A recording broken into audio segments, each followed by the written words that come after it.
स्वागत है आपका द न्यूज पर। मैं हूं आपके साथ शिप्रा सैनी। माफिया अतीक अहमद की मौत के बाद भी चर्चा का दौर लगातार जारी है। अभी भी माफिया अतीक अहमद की मौत पर कई लोग विलाप कर रहे हैं, तो कई लोग ये कह रहे हैं कि दरअसल अतीक का जो मर्डर हुआ है, जिस तरीके से हत्याकांड हुआ है, वो सही है। कई लोग ये कह रहे हैं कि दरअसल न्यायालय को बंद कर देना चाहिए, उस पर ताला लगा देना चाहिए। ये तमाम बयानबाजी का दौर जारी है, लेकिन इन सब के बीच अब आज तक के पत्रकार सुधीर चौधरी ने अपने शो ब्लैक एंड व्हाइट में एक बड़ा खुलासा किया। अतीक अहमद को लेकर ये खुलासा किया गया कि किस तरीके से अतीक अहमद का खौफ कितना ज्यादा था कि उसने दरअसल न्यायपालिका में भी वो एंट्री कर चुका था। अतीक अहमद से जज भी डरते थे और यही वजह है कि 10 जजों ने उसकी याचिका पर सुनवाई करने से ही इनकार कर दिया था। उसकी याचिका पर दरअसल जमानत याचिका थी जिस पर सुनवाई होनी थी, लेकिन जज उसके लिए तैयार नहीं हुए। 11वें जज ने उस पूरे मामले पर सुनवाई की और उसे जमानत दे दी। तो ये क्या अतीक का खौफ था जो न्यायपालिका के भीतर भी एंट्री कर चुका था? यही तमाम बातों का जिक्र सुधीर चौधरी की ओर से अपने शो में किया गया। लेकिन इसके तुरंत बाद कांग्रेस पार्टी की नेता अलका लांबा ने सुधीर चौधरी के इस खुलासे के बाद वो बौखलाती नजर आई। उनकी तरफ से एक ट्वीट किया गया। अलका लांबा ने जो ट्वीट किया उसमें लिखा कि सोचो, जब 10 जज एक अकेले अतीक से डर सकते हैं तो गुजरात के तानाशाह और तड़ीपार जो आज सत्ता के सर्वोच्च शिखर पर है, उनसे जज कितना डरते होंगे।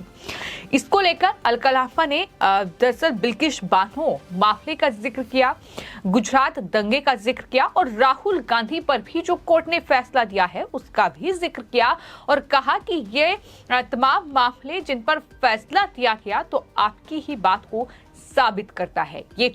ये साफ तौर पर देखने को मिल रहा है कि अतीक अहमद की जो मौत हुई है इससे कांग्रेस पार्टी को खासी परेशानी हो रही है। हाल ही में कांग्रेस पार्टी के एक नेता की गिरफ्तारी भी इस पूरे मामले में हो चुकी है। अतीक अहमद का समर्थन करने वाले प्रतापगढ़ी को किस तरीके से जो है कर्नाटक चुनाव में उन्होंने स्टार प्रचारक बनाया है, ये भी साफ तौर पर देखने को मिला। तो कुल मिलाकर कांग्रेस की अतीक अहमद के लिए हमदर्दी जो है वो कम होती दिखाई नहीं दे रही है। और इन सब के बीच अब अतीक अहमद को लेकर यह बड़ा खुलासा कि किस तरीके से उसने दरअसल जमानत याचिका जो दायर की थी 2010 में इलाहाबाद हाई कोर्ट में, वहां जजों ने उसकी याचिका पर सुनवाई करने से इनकार कर दिया। एक के बाद एक जज जो थे वो दरअसल इस पूरे मामले से खुद को अलग करते गए और ये सिलसिला रुका नहीं। जनवरी 2010 से फरवरी 2012 तक इलाहाबाद हाई कोर्ट के ये जज जो थे एक दूसरे पर मामला टालते रहे।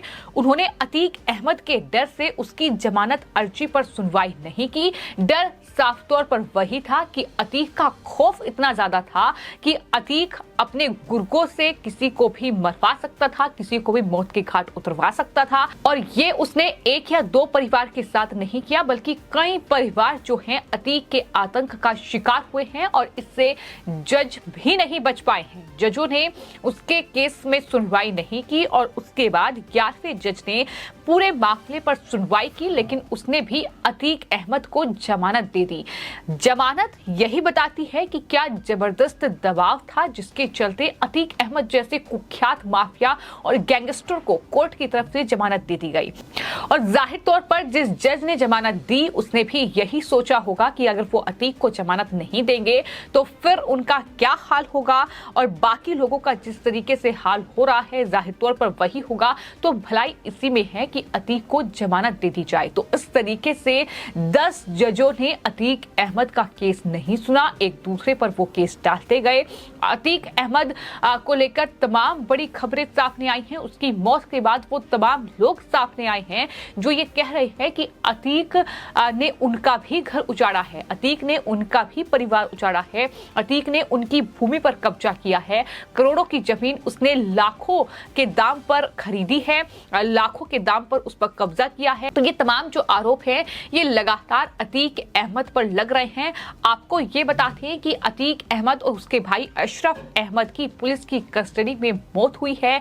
गोली मारकर कुछ 3 लोगों ने उसकी हत्या कर दी, जिसमें मामले की जांच चल रही है। लेकिन सवाल तो ये उठता है कि आखिर इन विपक्षी दलों के पेट में दर्द क्यों हो रहा है। सिर्फ कांग्रेस पार्टी ही नहीं बल्कि AIMIM यानी असदुद्दीन ओवैसी की पार्टी हो, समाजवादी पार्टी हो या कोई भी विपक्षी दल हो, अतीक की मौत से तिलमिलाया हुआ है। अतीक के मामले पर जब जब चर्चा होती है, उसके काले कारनामों पर बयान देने के बजाय, ये कहने के बजाय कि जो लोग पीड़ित हैं उन्हें इंसाफ मिले, अतीक के समर्थन में इस तरह की बयानबाजी की जा रही है। और उन्हीं में से अब ये एक ट्वीट सामने आया है। अलका लांबा जो कि कांग्रेस पार्टी की नेता हैं, अलका लांबा ने अब अतीक अहमद को लेकर जो खुलासा किया गया उस पर बौखलाहट जाहिर की है। और बौखलाहट ये है कि सोचो, जब 10 जज एक अकेले अतीक से डरते हैं तो गुजरात के तानाशाह और तड़ीपार जो आज सत्ता के सर्वोच्च शिखर पर है, उनसे जज कितना डरते होंगे। यानी सीधे तौर पर प्रधानमंत्री नरेंद्र मोदी पर कांग्रेस पार्टी हमला बोल रही है। तो कुल मिलाकर देखने को मिल रहा है कि कांग्रेस पार्टी के नेता जो अतीक की कब्र पर तिरंगा जो फहरा रहा था और साथ ही वहां बयानबाजी भी उसके जरिए की गई। इतना ही नहीं, इमरान प्रतापगढ़ी जो कि अतीक के तारीफ में कसीदे पढ़ रहा था, उसे कर्नाटक में जो है चुनाव प्रचार का जिम्मा सौंप दिया गया। स्टार प्रचारक उस पार्टी ने बना दिया। तो ये है कांग्रेस पार्टी, ये है कांग्रेस पार्टी की असलियत। अतीक अहमद जैसे कुख्यात माफिया और गैंगस्टर को लेकर उसकी मौत पर इस तरीके से सवाल उठाना कि न्यायपालिका के ताले पर कर दीजिए, न्यायपालिका फिर किस काम की है। लेकिन यहां सवाल यह है कि अतीक अहमद को लेकर जो 2 पक्ष सामने आ रहे हैं, लेकिन इसमें यह भी बड़ा सवाल है कि जब अतीक न्यायपालिका में भी एंट्री कर चुका था, जब जज भी उससे डरते थे, तो क्या आप अंदाजा लगाएंगे कि जज उसके खिलाफ फैसला देते।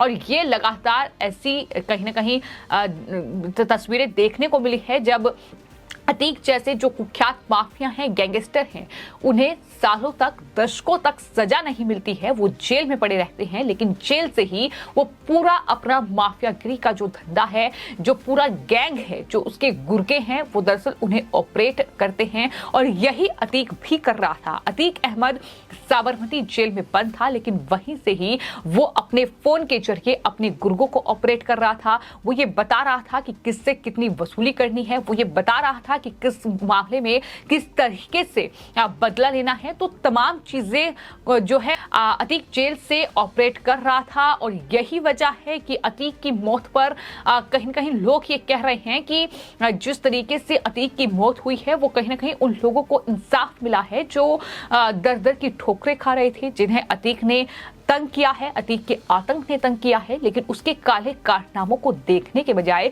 जिस तरीके से अतीक की मौत पर ये राजनीतिक पार्टियां विलाप कर रही हैं, ये अपने आप में सवाल खड़ा करती हैं कि आखिर ये तब क्यों नहीं बोलती हैं जब अतीक के सताए लोग दर दर की ठोकरें खाते हैं, जब अतीक की गोलियों से जिन्हें भून दिया गया, उनके परिजन दरअसल इंसाफ की गुहार लगाते हैं, तब इनकी तरफ से कोई ट्वीट, कोई बयान नजर नहीं आता है। लेकिन अतीक की मौत पर इन्हें दुख हो रहा है। ऐसा लग रहा है कि आखिर इनका ही कोई भाई बंधु या इनका ही कोई पार्टी का सगा जो है वो मौत के घाट उतार दिया गया हो। और कहीं ना कहीं यही तिलमिलाहट है जो अलका लांबा की फिलहाल देखने को मिल रही है। आपकी इस पूरे मामले पर क्या राय है, हमें कमेंट बॉक्स में जरूर लिखें और चैनल को सब्सक्राइब करें। धन्यवाद।